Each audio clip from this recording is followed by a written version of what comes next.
Hello বন্ধুরা, ভিডিওটা একবার পুরোটা তোমরা সবাই দেখো আর দেখে আমাকে একটু কমেন্ট করে বলো তো আমি কি কোনো ভুল করেছি। ফেসবুকে 2-3 দিন আগে আমি একটা পোস্ট করেছিলাম এই কুলারের ছবি দিয়ে, কুলারটা সেল করার জন্য।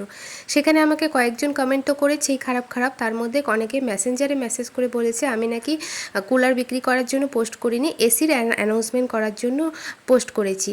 তোমরাই বলো এসির অ্যানাউন্সমেন্ট করার জন্য আমি কুলারের ছবি পোস্ট করব? আর সত্যিই আমার কুলারটা বিক্রি করার দরকার ছিল, কারণ ঘরে পড়েই ছিল, কেনার পর থেকে 6 মাসও ইউজ করিনি, কুলারটা প্যাকেটিং করেই রেখে দিয়েছিলাম। তো এই দাদাভাইটা কিন্তু আমাদের কাছ থেকে এই কুলারটা কিনে নিয়েছে। আর অনেকে বলেছে কমেন্ট করে যে এই কুলারটার দাম নাকি 1500 টাকাও না। তাদেরকে বলি ওয়েলেক্সে 4000 টাকা অবধি দাম দিতে দিয়েছিল কুলারটা, তবে আমরা এটা 4500 টাকায় কিন্তু বিক্রি করেছি। একজন আবার বলেছিল আমি যা দাম রেখেছি কুলারটার তাতে নাকি এটা কোনোদিনই বিক্রি হবে না।